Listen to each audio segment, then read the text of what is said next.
हाय दोस्तों, कैसे हैं आप सभी। मैं डॉक्टर आनंद व्यास फिर से अपने YouTube चैनल पर आप सभी का स्वागत कर रहा हूं और आशा कर रहा हूं सभी ठीक हैं, मस्त हैं, एंजॉय भी कर रहे हैं। टैलेंट मैनेजमेंट का सब्जेक्ट चल रहा है। 5वें क्वेश्चन पे मैं आ गया हूं। अंतिम प्रहार की सीरीज चल रही है। डिटेल वीडियो आपने देख लिए होंगे। मैं फिर से अपनी बात को रिपीट करता हूं कि डिटेल वीडियो देखने के बाद ही अंतिम प्रहार देखें। ये हेल्पिंग हैंड है, क्वेश्चन बैठ रहे हैं। एम्प्लॉयमेंट के जो सब्जेक्ट था टैक्स प्लानिंग वाला, उसका काफ़ी अच्छा पेपर गया है। अभी न्यूमेरिकल भी नहीं आया। हमने न्यूमेरिकल की प्रैक्टिस भी करी थी लेकिन नहीं आया। कोई बात नहीं, हम भी काफ़ी खुश हैं कि चलो नहीं आया, बच्चों का पेपर अच्छा जाए। आगे बढ़ते हैं। 5वां मोस्ट इंपॉर्टेंट क्वेश्चन क्या है? ये है नॉलेज मैनेजमेंट। अब यहाँ पर दो वर्ड है, देखना।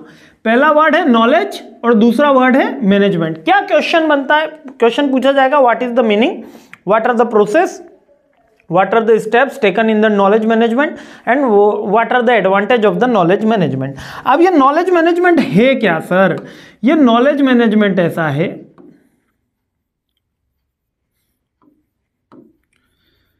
knowledge का मतलब हमें पता है A एक्टिविटी करने से B रिजल्ट आएगा। A एक्टिविटी करने से बी रिजल्ट आता है, इसको बोलते हैं नॉलेज। इस सर्टेन एक्टिविटी से ये रिजल्ट आएगा। फिक्स बात है। कोई फैक्ट फिगर फाइंड आउट कर लेना और उसका एनालिसिस करके एक कंक्लूजन को जॉट डाउन करना नॉलेज कहलाता है। Data gathering is a knowledge नहीं होगा। इंफॉर्मेशन नॉलेज नहीं होता है। मीन्स के नॉलेज के बेस पे अपन क्या कर सकते हैं? नॉलेज के बेस पे मैं डिसीजन ले सकता हूं। नॉलेज के बेस पे मैं क्या कर सकता हूं? डिसीजन ले सकता हूं। नॉलेज के बेस पे मैं प्रिडिक्शन कर सकता हूं। दैट इज कि ए एक्टिविटी कंप्लीट होगी तो बी उसका रिजल्ट आएगा। ये एक काइंड ऑफ नॉलेज है, फैक्चुअल फिगर है। जैसे कि बॉल हवा में उछालेंगे नीचे गिरेगी, ग्रेविटी का ये नॉलेज है। ठीक है, फिजिफैक्ट फिगर फॉर्मूले को फाइंड आउट कर लेना नॉलेज है। अब इसका मैनेजमेंट का मतलब क्या है? जब मैं खड़ा हूं टैलेंट मैनेजमेंट में तब मैं बात करूंगा कंपनी की। कंपनी में जब मैं नॉलेज की बात कर रहा हूं तो कंपनी के पास एक प्री डिसाइडेड डाटा है। उस डेटा का एक प्री डिसाइडेड रोल होता है कंपनी में। उस रोल के कारण अगर मैं फिक्स कर रहा हूं कि मेरे को 20 बंदों की जरूरत है, मेरे को 30 बंदों की जरूरत है, मेरे को 40 बंदों की जरूरत है, मतलब किसी सर्टेन टास्क को कंप्लीट करने के लिए नंबर ऑफ मैन पावर का कैलकुलेशन कर रहा हूं, तो वो नॉलेज है। इस पर्टिकुलर वर्क को करने के लिए इस पर्टिकुलर एलिजिबिलिटी की जरूरत है, इस पर्टिकुलर स्किल की जरूरत है, तो वो नॉलेज है।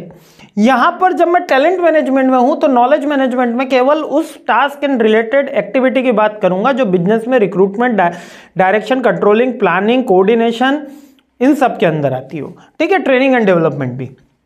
तो knowledge management is the systematic management, थोड़ा सा लार्ज कर देते हैं, organization knowledge assets of the purpose of creating values, meeting technical and strategic requirement is consist initiative, process, strategy, system that sustain and enhance the storage, assessment, sharing, refined and the creation of the knowledge.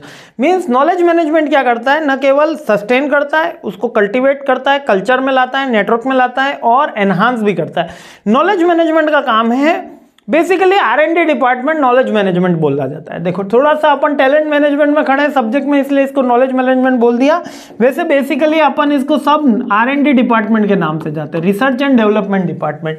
वही knowledge management का काम करता है। Fact find out करना, नए product की design करना, उसका मार्केट पे क्या इंपैक्ट होने वाला है, कस्टमर उसको लाइक करेंगे नहीं करेंगे, इसके लिए कौन सी मार्केटिंग एक्टिविटी सस्टेनेबल रहेगी, R&D डिपार्टमेंट का काम है। लेकिन जब हम नॉलेज की बात कर रहे हैं तो यहाँ पर एम्प्लॉय ये हमारे लिए काम का रहेगा नहीं रहेगा, इसकी ग्रोथ क्या रहेगी, इसके ऊपर C2C कितना लगेगा, कॉस्ट टू कंपनी कितनी आएगी, मतलब, और ये हमारे लिए कितना बेनिफिशियल रहने वाला है।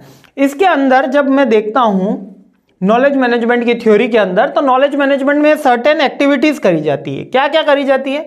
नॉलेज मैनेजमेंट की एक्टिविटी में पहली एक्टिविटी है नॉलेज की डिस्कवरी करी जाती है। खोजा जाता है नॉलेज को और उसको पहचाना जाता है, डिटेक्ट किया जाता है। खोजा जाएगा ना कि ये बंदा अच्छा है, ये बंदा खराब है, ये एक्टिविटी होने से ये रिजल्ट आएगा। नॉलेज ऑर्गेनाइजेशन एंड असेसमेंट किया जाता है। नॉलेज को ऑर्गेनाइज किया जाएगा, इस पर्टिकुलर सारी फाइल्स के अंदर रखा गया और उसका असेसमेंट किया गया कि अभी हमारा नॉलेज कितना फ्रूटफुल है, कितना मार्केट के बारे में समझ पा रहे हैं, एम्प्लॉइज के बारे में समझ पा रहे हैं। जैसे मास्लो नीड ऑफ हायरार्की आप सबने पढ़ी है, जिसमें हम अपने 5 नीड्स का देखते हैं कि बेसिक नीड है और लास्ट में अपन आ जाते हैं तो सेल्फ एक्चुअलाइजेशन नीड पे पहुंच जाते हैं ना। बेसिक नीड है, सेफ्टी नीड है, बिलोंगिंगनेस की नीड है, एस्टीम नीड है और सेल्फ एक्चुअलाइजेशन की नीड है। तो उसके अंदर अपन ने ऑर्गेनाइज करा और उसका असेसमेंट करा, क्या ये मास्लो की नीड हायरार्की हमारे यहाँ पे काम आ रही है, क्या थ्योरी एक्स और थ्योरी वाई काम में आ रही है। तो ये कहलाती है नॉलेज का ऑर्गेनाइजेशन और असेसमेंट। उसके बाद हम नॉलेज को शेयर करते हैं, ज्ञान बांटने से बढ़ता है।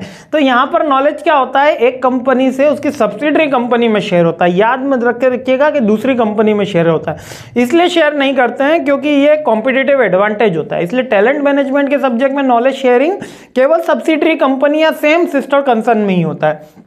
नॉलेज का रीयूज होता है। जो पुराने टाइम पे कोई फैक्ट एंड फिगर बना गया था, मान लो कि पहले के समय आग लगी थी तो ऐसे आग बुझाई गई थी, इसी तरीके का पहले के टाइम पे अगर रिसेशन आया था, मंदी आई थी, पहले के टाइम पे यदि कोई बंदा जॉब छोड़ के चला गया था सर्टेन, तब हमने क्या उसका रीयूज करा था, कब उसका क्या सॉल्यूशन निकाला था, that is the knowledge reuse. ठीक है। इसके बाद नॉलेज का क्रिएशन करते हैं, नॉलेज की डिस्कवरी और नॉलेज का क्रिएशन। नॉलेज का क्रिएशन मतलब खुद तो एक तो पता लगा रहे हैं और एक खुद जनरेट भी कर रहे हैं। कुछ जनरेट करना, कोई मशीन आपने डेवलप कर दी, कोई रिक्रूटमेंट की स्ट्रेटेजी डेवलप कर दी, कुछ ऑटोमोबाइल। जैसे कि मैं आपको एक यूनिवर्सिटी का नाम बताता हूँ, LPU, लवली प्रोफेशनल यूनिवर्सिटी। थोड़े समय मेरे को वहाँ रहने का मौका मिला और मैंने वहाँ पर एक क्रिएशन का मेथड देखा। अगर टीचर फैकल्टी को छुट्टी चाहिए, ERP पे सिस्टम पे अपलोड है, डायरेक्ट पोर्टल पे डालेगा, अपलोड है। बच्चे अगर हॉस्टल से बाहर निकल रहे हैं तो थंब इम्प्रेशन है, मतलब बच्चा हॉस्टल में कितनी बजे इन हुआ और कितनी बजे आउट हुआ है। वार्डन जो है वो आराम से उसके ऑफिस में बैठे बैठे सारे जो 200 बच्चे हैं तो 200, 400 हैं तो 400, सब पे निगरानी रख सकता है। तो ये क्या हुआ, उन्होंने खुद की यूटिलिटी के अकॉर्डिंग एक सॉफ्टवेयर डेवलप करा जिससे उनको पता चला कि ये यूटिलिटी अपन डायरेक्टली इंप्लीमेंट कर सकते हैं और इससे उन्होंने उनकी अटेंडेंस भी मैच करी। जब ERP सिस्टम में बच्चा हॉस्टल से निकल गया लेकिन क्लासरूम में नहीं बैठा तो बच्चा कहाँ गया, घूमने गया, मूवी थिएटर गया, कहाँ गया, पिज्ज़ा बर्गर खाने कहाँ चला गया वो। तो ये दैट इज द, और फिर वो उसके HOD को डाटा चला गया। तो ये क्या हुआ, नॉलेज क्रिएशन हुआ। अब नॉलेज एक्विजिशन क्या है, knowledge acquisition is a certain task जिसमें किसी ने कोई नॉलेज एक्वायर करा है, हमने सेकेंडरी डेटा के थ्रू वो नॉलेज ले लिया। नॉलेज एक्विजिशन में हमने किसी और बंदे को हायर किया जिसके पास ये सर्टेन स्किल थी। सपोज कि मेरे को एक सॉफ्टवेयर बनाना है, मेरे को इतना अच्छे से नहीं आता, मैंने किसी BTech या MTech बंदे को रखा कि आप मेरे सॉफ्टवेयर बना के दीजिए, तो नॉलेज का एक्विजिशन हो गया। क्लियर है ना, सिंपल से पॉइंट है, कोई इसमें परेशान करने की बात। मतलब ये अपन ने रोल्स पढ़े हैं कि नॉलेज मैनेजमेंट क्या क्या करता है, टास्क पढ़ ली, और नॉलेज मैनेजमेंट का अंदर क्या क्या चीजें सम्मिलित होती है, क्या क्या इंक्लूड होता है। नॉलेज मैनेजमेंट क्या करता है, सपोर्ट टू एग्जिस्टिंग स्ट्रक्चर को सपोर्ट करता है, मींस कि इसकी इंपॉर्टेंस अगर बात करी जाए, कॉम्पिटेंस की डेवलप करता है, यानी कि हम कंपटीशन कर सकते हैं, कल्चर डेवलप होता है, एक्सटर्नल नेटवर्क डेवलप होता है। ठीक है, नॉलेज मैनेजमेंट सिस्टम, ये रिपीट हुआ है पॉइंट, है ना, ये पॉइंट रिपीट हुआ है। और इसके अलावा ऑब्स्टेकल रिमूव करता है, मतलब नॉलेज मैनेजमेंट क्या करेगा, हमारा कल्चर डेवलप करेगा, एक्सटर्नल कैपेबिलिटी डेवलप करेगा, कॉम्पिटिशननेस डेवलप करेगा और ऑब्स्टेकल को कम करेगा। क्योंकि अगर मेरे पास ज्ञान है तो मैं किसी भी समस्या का समाधान निकाल सकता हूं, और ज्ञान नहीं है तो हर चीज समस्या है। जब तक MBA होगी नहीं, बड़ा एक ऐसा लगेगा कि कितनी बड़ी टास्क है, जिस दिन हो जाएगी उस दिन लगेगा मजाक थी, ये तो कोई ऐसा टॉपिक ही नहीं था जिससे हम इतना डर रहे थे। जब तक कोई चीज़ आती नहीं, जिस चीज़ का पता नहीं होता, लाइक सिंप्लेक्स इन QTM, जब तक आपको लग रहा था कि ये बहुत बड़ी तोप है, तब तक तोप लग रही थी। जिस दिन आपने सिंप्लेक्स का क्वेश्चन बनाना सीख लिया, ट्रांसपोर्टेशन का क्वेश्चन बनाना सीख लिया, आपको लग रहा था कुछ भी नहीं है, तो कोई भी कर सकता है। ठीक है, तो आई होप ये पॉइंट्स क्लियर हो रहे होंगे, और जल्द ही यहाँ पर नेक्स्ट वीडियो में अपन मिलते हैं। इतना ही है, हाँ इतना ही है, नेक्स्ट वीडियो में अपन मिलते हैं और ये सीरीज पूरी कंप्लीट करते हैं। जय हिंद, मुस्कुराते रहिए, और आपके इस प्यार के लिए बहुत बहुत बहुत बहुत धन्यवाद। जय हिंद।